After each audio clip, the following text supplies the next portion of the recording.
Song of the Open Road. Well, some of you might be thinking of Walt Whitman, but in this session, we have Kiran Bhat, Mohua Chinappa, Prashant Parvatneni, and Tuhin Bhowal to have you tripping on their poetry, the Song of the Open Road. But we today are not going to be talking about mic tests or explosions, but we're going to be talking about the Song of the Open Road. The Open Road. Vandu terida raste. Vandu nanta marga. When I think of the open road, I think of the infinite.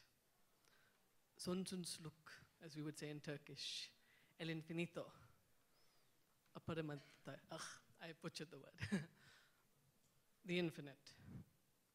So today we have wonderful poets, Mohua Chinappa, Tuhin Bhowal, and Prashant Parvatneni. And I'm really excited to see how they interpret the concept of the open road. So I would like to start us off with a little musing or a little question. How do we interpret, or how do we start to imagine, as to how do we start to even consider the conception of an open road? Mohua, can you please tell us in your words or your songs or your poems what you come to think of as the open road? Thank you so much. Thank you, Kiran. So for me, the Song of the Open Road today is no longer lyrical, nor does it have tremendous amount of musical notes that reaches my ears. The Song of the Open Road today is about migrants who died on the railway track. It is about homeless people. It is about people who are trying to belong. So my Song of the Open Road is, in Bengali it's called Jibonmukhi writing, which means that it is a portrayal of life. So, yeah. Now you please your poem, yes. All right. Thank you so much. The Song of the Open Road is a song with no verses or magical words anymore. It has no tempo, nor does it have a lilting tune. It won't touch the heart and the soul anymore. The Song of the Road has no verses or magical words anymore. The empty bylanes remind you of a sharp pain that hammered into the conscience like the resounding beat of a broken banjo found in the altars of death, a pitch higher from before. It is like a nail that fixed itself on its permanent spot with photos of the dead saints that sometimes gave hope in the dingy lanes are found no more. The Song of the Road is not lilting anymore. The Song of the Road reminds me of the choked and unheard cries of the trodden people, lost and seen no more. Some were afoot, some on tracks, and some light on their step, but no one heard their cries, and now they're not even present in our stories anymore. My heart whimpers. It tears my innards like the little shrill cry of the puppy that looks stricken, shivering in the heat, unable to bark anymore. Its eyes filled with tears at the body of its mother, smashed on the tar of the big road, all shiny and new, with its obscene width, cutting trees and into our bellies with renewed strength found now in abundance, much more. The dead skin of the bitch has mixed in the black suit and the lost souls, just like the crossings, not seen by the big glitzy cars anymore. The Song of the Road is not lilting anymore. It is another car, another bus, another truck, another speeding light with no brakes found in the little towns, blinding the folks with greed and without a shred of moral, lying to each other, some more. The Song of the Road is not lilting anymore. The pavements are strewn with naked bodies of men and women, shelterless and hungry, maggot and man, all alike waiting for redemption from a place with no name and no soul, not owned by anyone anymore.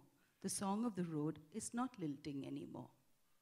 The rapists roam free, the women cower and hide like roaches, with their antennae shaking furiously with the fear of death.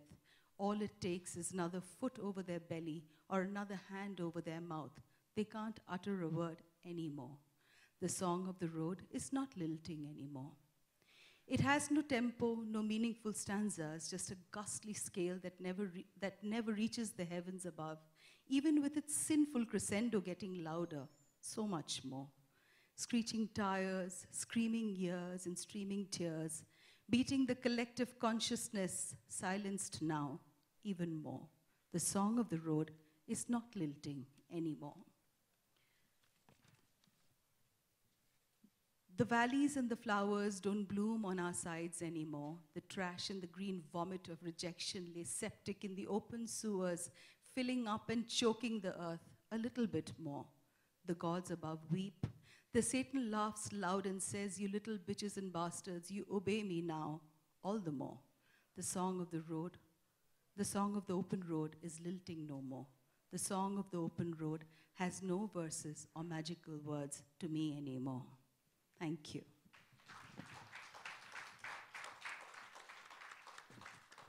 Thank you so much for that wonderful poem, Mohua. And what I loved about your poem is the sense of graphicness to it, both in the context of a physical road and also the sense of violence, a sense of exclusion. And ironically, your open road is also in many ways a closed road and a very gravelly road. So I really appreciated that. Thank you so much, Kiran. Thank you. So I think Tuhin also has a very interesting poem for us, which also plays a lot with movement and the concept of pathways. Tuhin, how do you define the open road for yourself? I think I'll read the poem first. So one is a shorter poem and one is a longer poem. I'll read the longer one first and then probably we can talk about it, how the theme connects to these two poems. The title of this poem is called Again Silence. There's an epigraph by Hart Crane. He has a long poem, The Bridge, which has inspirations from Whitman. I think even the title of this session has a big influence from Whitman. The epigraph is, "There is the world dimensional for those untwisted by the love of things irreconcilable," by Hart Crane, and this is called Again Silence. When her husband thrummed to Tagore, spending the lyrics like change, his loose inheritance of sand getting lost in tears and his whispered salary, she rehearsed prayers with a 6-year-old son swelled as a leak. That summer in 2001 in Aizawl, the pewter gongs of her cheeks rang like bells in some Bhutanese monastery, even though they were maddening states away from the border.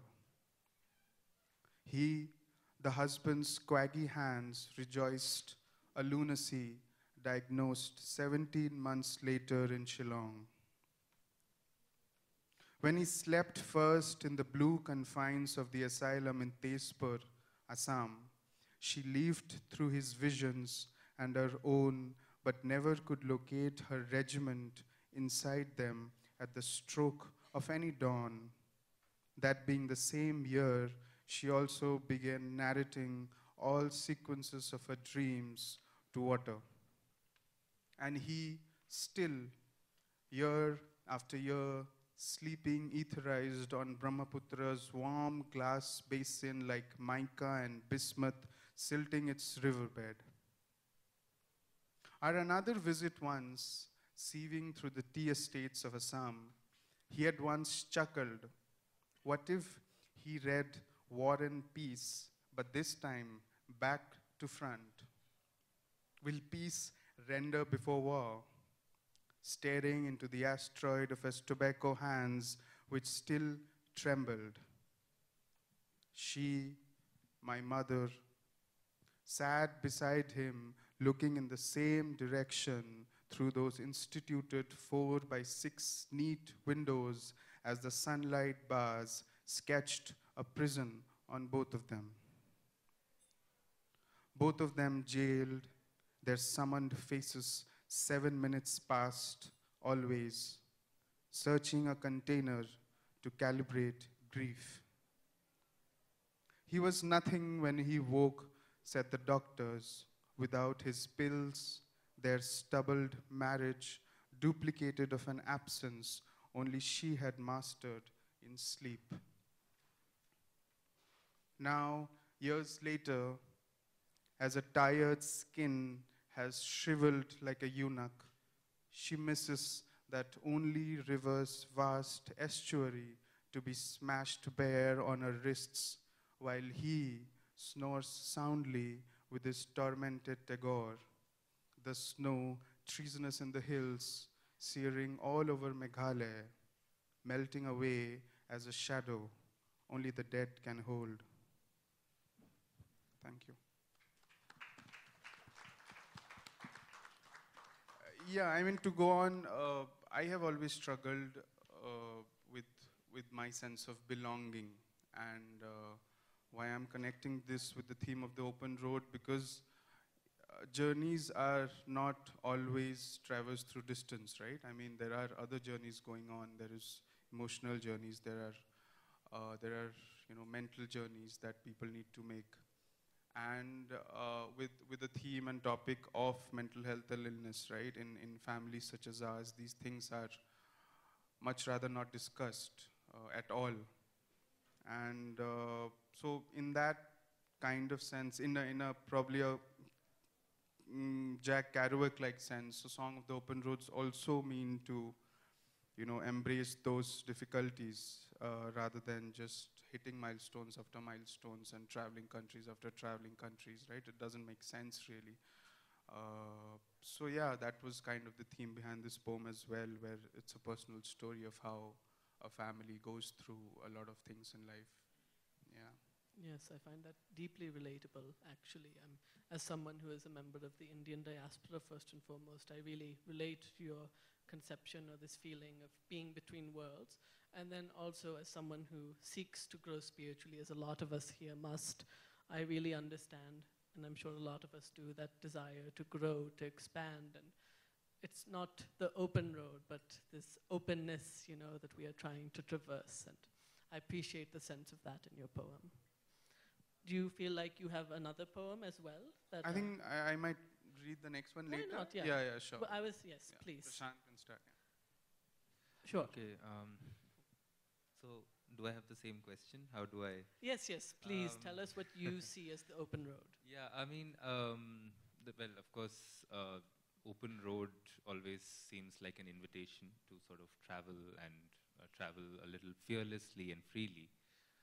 But for me, the idea of traveling and journeying is very central to all poetry and not just travel poetry, because I feel like poems are modes of transportation. That's what I love about poems, the way they have that sort of quality of transportation, the way every poem is like a journey, big or small, and the way it can take you places. And that's what I think I'm thrilled by when I write poems. So there is an element of journeying and moving, and I take that quality of movement with a lot of seriousness and a lot of care. So I think that's very central to art in general. So I'm going to read first a short poem, and should I read maybe both the poems and then pass it on to Tuhin for the last My thought poem? is that from what I know, you've only prepared one poem. So, So you I'll read yours, read one and then poem. you read your second one, and then he'll read the second. If that's So I'll start with a poem which is called Library of Ulan. Ulan is a fictional place. I made it up. and But it is about a library in a place called Ulan.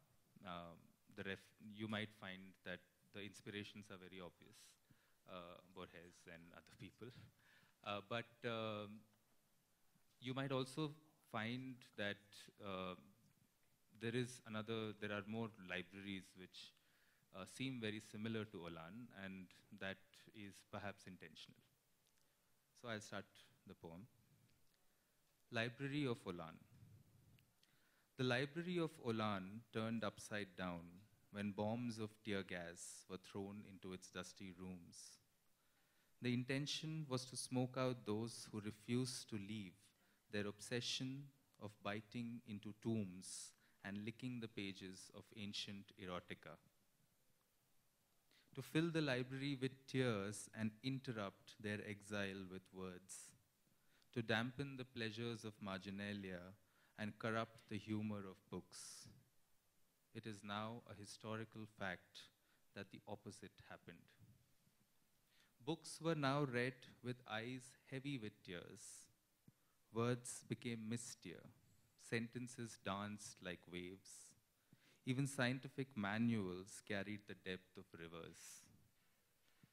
When the news went out, people in large numbers began migrating to Ulan, queuing up outside the library to experience this altered state of emotion.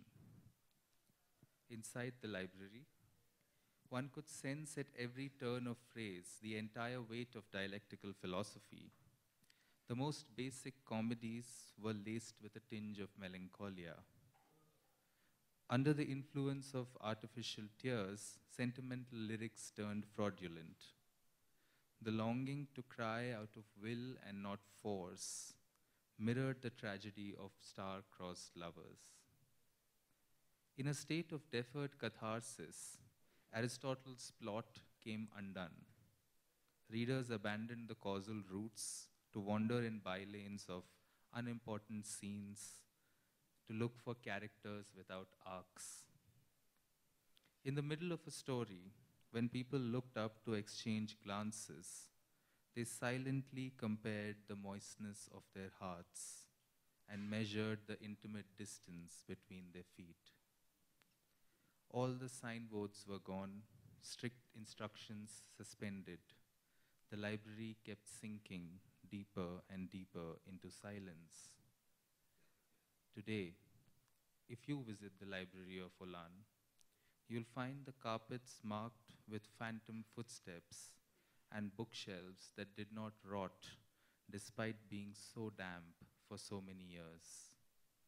Today, if you turn the pages of any book, you will find your fingers running over printed words, but also over pattern of fallen tears.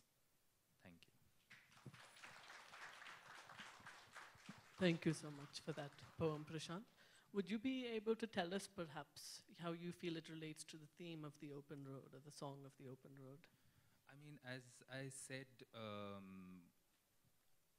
every poem is a journey, and with these kind of things, you always wonder about writing about the present, right? How do you write about the present? Because you feel like you are stuck in it.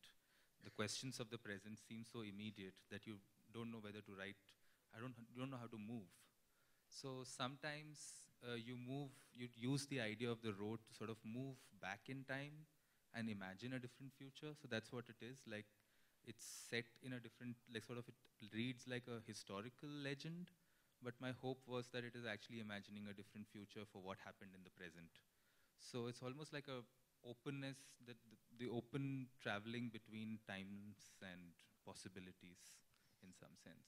Yes, I really like that actually. I think what's beautiful about all these three poems is we have very different interpretations of the open road, and they're all very beautiful, and they make one think a lot about what the road can mean.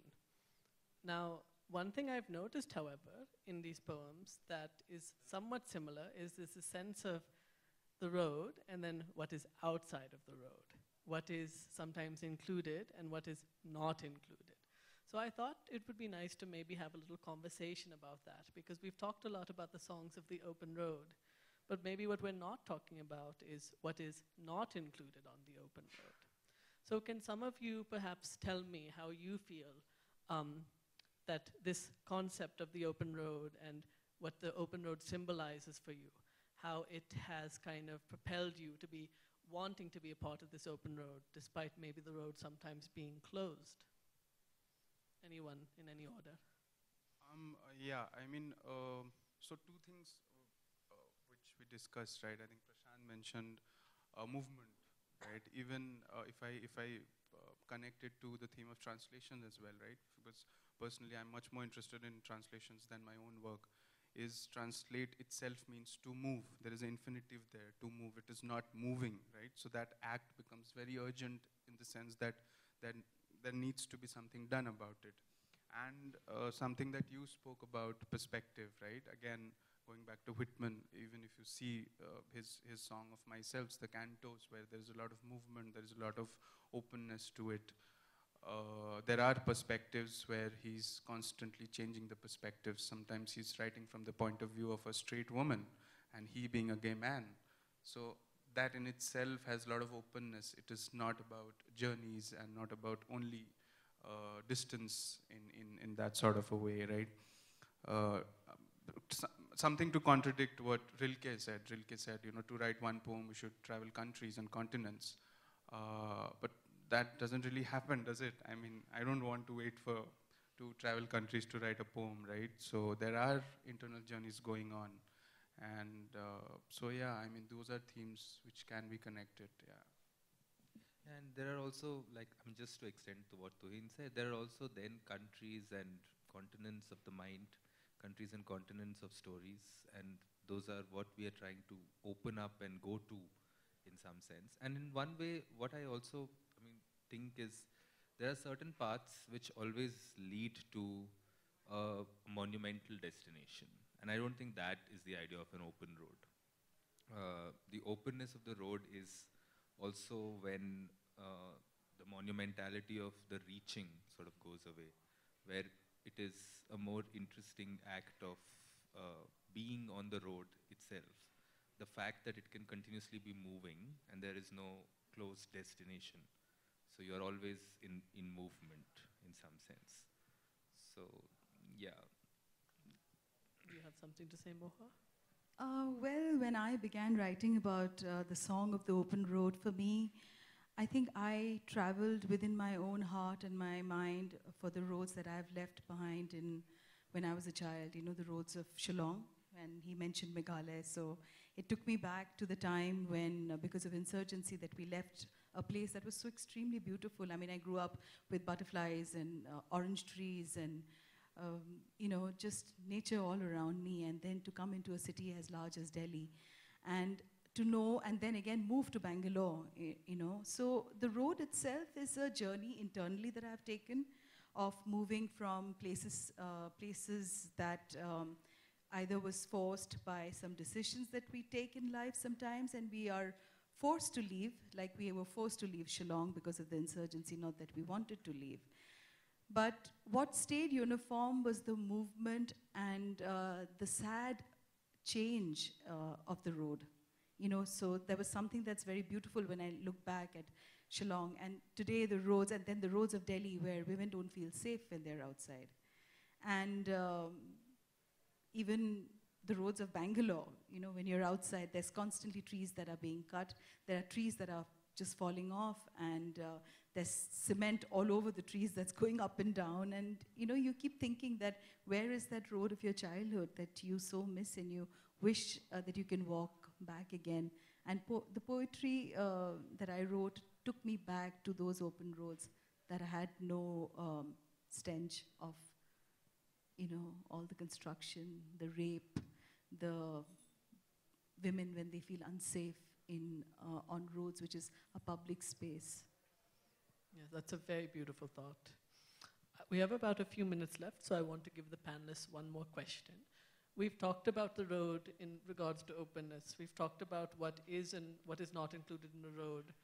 I would like, since we have three very unique and young writers, what do you see as the future for your road? And how are you building and constructing a path for yourself on this road you're starting to imagine, in any order? Should I go first? Please, please. Yeah. For me, my road ahead is to write and to continue the writing journey. It took me very long to find my calling. I found my calling only in a workshop in 2019, you know, that people said that they enjoyed what I wrote. So for me, it's a reboot. And the road ahead for me is to ensure that I have more accountability and responsibility with my words. And definitely, I've been criticized of being quite an activist in some of the writing that I do. but that doesn't deter me, and that's the path that I see myself taking. Very good. Thank you. I think I have no future. I mean, being a poet, right? I mean, something which A.K. Mehrotra says, it's a haunting. You never know whether you will be able to write the next poem or not. It's just not there. I don't know if I'm going to write any other poems after this session, right? So instead, I can just read one more poem, yeah. Again, this has a lot of Shillong in it, yeah. This is called Lineage. It's a shortish one, so. Lineage. I lament the melon seeds he's flinging into mid-air. Our Procrustean past chafing its future silence. Here, this is the present. Roots in fish gut, hemic livers, and lungs. What remains of God is God itself. Torched orchards, fruit gardens, peaches in panic from Shillong, and an ancestry of 4 infidel brothers. Give a prisoner an open window, its Baroque blue, and he will believe in afterlife as if one exists. Don't forget their martyred sister. In a room of absences, we both are absent. We are what is missing. We parade in bodies we both are shameful of. Like America, India too is merely a country without its felt history. Our fathers spill us stories of their schizophrenic dust, which I mistake for confetti. In another city, when mobs leak into mouths, then there we shall find each other perhaps. Looking under my boot soles, I scrape dirt, stopping somewhere for no one. Thank you. And Prashant, we have about 2 minutes left. Okay, so I think I'll just take, I'll not speak much. I'll just read one poem. Sure. Because along with movement, the other thing I believe a lot in is magic. So future, I mean, I'm a little more hopeful, Tuhin. I do like imagining futures.